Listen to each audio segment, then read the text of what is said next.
There are questions about the playoff system, which is being used for the first time in the opening round of the DaCosta Cup competition. As we welcome you back to the SportsMax Zone. Now, from the 8 zones, the top 2 teams from each will advance to the second round. That second round will have 16 teams divided into 4 groups of 4. The 4 group winners will then advance to the semifinals. Now, in the first round, teams in some zones will contest additional matches to determine the 2 qualifiers, and perhaps that is what is causing some people to have concerns. The ISSA president, Keith Wellington, is kind enough to stop by to explain the reason for the format and to assuage any fears that the format favors some. And of course, if it favors some, then it has to present a disadvantage to others. He's here to do just that. Sir Keith, welcome back to the SportsMax Zone. Thanks for having me, George. Good afternoon. Right, Mariah was telling you about the sun in your part of Jamaica, in the central. Yeah, very hot. To get over that tan. Yeah. Since our skin hasn't recovered. The format, we hear some people saying it is problematic, and you know where that conversation starts, it always leads to one place: bias. Oh, yes. You're biased against him and you're favoring that one, and so forth. Talk to me about the rationale behind the format and speak to the concern that it provides an advantage to some while it levies a disadvantage onto others. Right.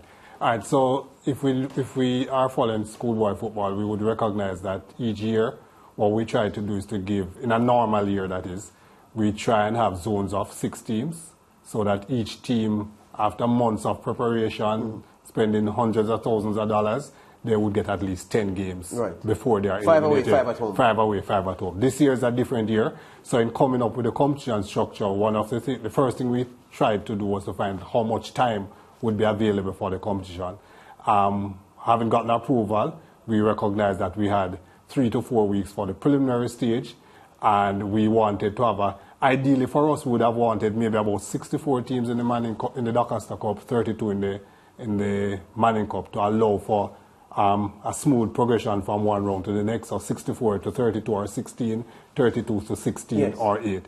Obviously, we didn't get those numbers, and so in putting the groups together, we had different numbers in each group.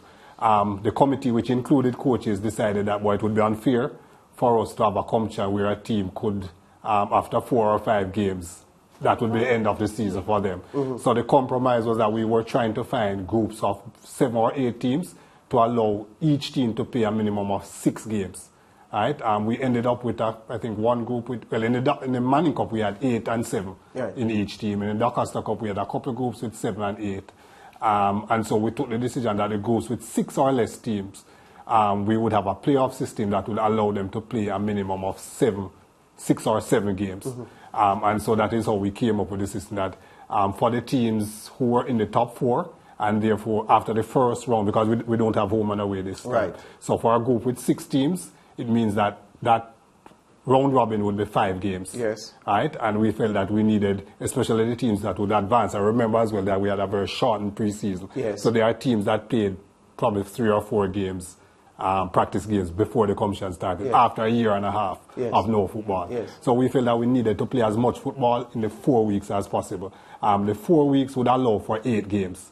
And so if those teams, after the round robin of 5 games, didn't play, they would also be idle again for another week or week and a half. So what we said, all right, after the round robin, we're not playing home and away, but we can provide, we have another week.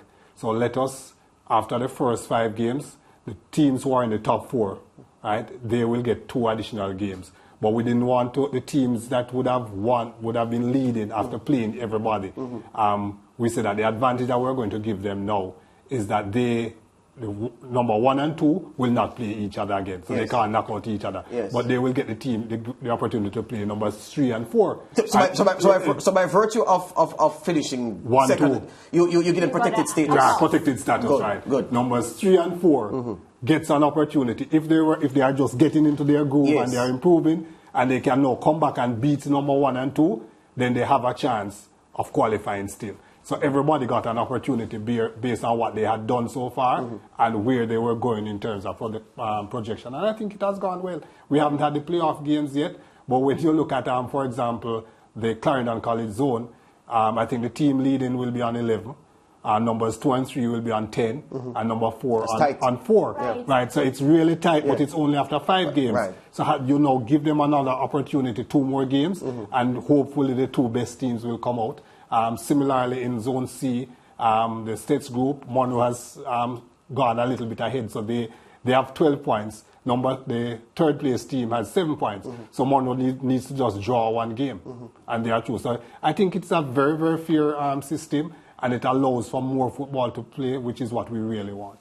I think listening to you, the only thing that that stood out for me is the fact that, just like the Premier League, what if the teams are so close in points, like separated by 1 or 2 points, and they feel as if they are hard done because now, instead of, you know, having the opportunity like the other teams to play a certain amount home and a certain away, they would feel as if now they're coming up against the team that's number 1 or number 2, because remember, those two not playing each other. Right. And they're at a disadvantage because people will always find an excuse if they don't have an advantage. Right, and you're right. They will always find an excuse, but in terms of equity, after those 5 games, that's 5 out of 7, because you're counting the 2 playoff games, you are at number 4 or at number 3. I think the ones who are at number 1 and 2 deserve to, as George put it, that sort of protective status. But it's not what they have earned, but they can lose it by losing. Absolutely. You know, I mean, so... And so the points to carry, you know, so all the points that you would have earned in those round-robin games, you keep those points. Yeah. So, you know, tournaments and competitions like these are built on multiples of 4 and 8. Yes. So you have a perfect situation going forward. So you didn't have that because of the numbers and teams dropping out. So the math then becomes difficult. So, for example, in the Portland and St. Thomas, 2 parishes, we could only find 5 teams. There you go. So they would only have played 4 games and then go into a quarterfinals. Yeah. So remember, principle, the fact is that even in a World Cup tournament where everybody's on foreign soil except the host nation, you're going to have complaints about, well, I traveled 20 miles to play while my opponent only traveled 5. So that's a disadvantage to me. So you're going to always have these things. So I'm saying now, at the start of the competition, I know everything was compressed and there may have been some things where detail wasn't gone into, where perhaps it is those details could have been given for you to head off. Not the case here. You went through all of this with people. We went through all of this, and it is in black and white, has been in black and white before the start of the competition. So this is not something that has just come up. It is in the published fixtures, which would have been published before the start of the competition, and it would all have been verbally explained in our meetings with the coaches. But this is Jamaica, you know about hiding things in a book? Yes, absolutely. So because again, I'm saying, but I would have given you the benefit of the doubt. I didn't see it in black and white, but I'm saying no. Clearly, Issa would have said, well, gentlemen and ladies, these are the rules going forward. All right, so be that as it may, it is likely that, as you say, the critical thing for me, those teams with the protected statuses in the group, at least one of them, perhaps not first place, but second place, can lose it if they lose games. So they also have to protect their protected status as well. Yes. Fine enough for me. I see no problem with the format. And again, people, if you're still complaining, when you have a group structure such as this that is built and predicated on multiples of 4 and 8, so 4, 8, 16, 32 goals, so forth, then you have one group with 5, one with 7, one with, what are you going to do? You have to find a mathematical formula that gives equity in most respects. It's not going to be perfect. George, I want to tell you something, and you are explaining it really well. When in our initial draft of the zones, we had 9 zones. It couldn't work. Right, so 9 couldn't work because you needed to have 16 teams in your quarterfinals. How do we? 9 can't compute. That is how we ended up with that Western zone, with Rossies coming back to Westmoreland and Green Pond having to leave Montego Bay to play in South. Well, needs must. Thank you very much for that. Well, SportsMax has structured a historic, ambitious and unprecedented broadcast plan for this season's competitions. The Home of Champions will broadcast a record number, 52 live matches across both the rural area DaCosta Cup and the urban area Manning Cup. 19 matches have already been aired on various platforms, including SportsMax, SportsMax 2, Scene TV, and the SportsMax YouTube page since kickoff on November 12. All the matches are also being carried on free of charge on SportsMax Plus, which you can access on the app.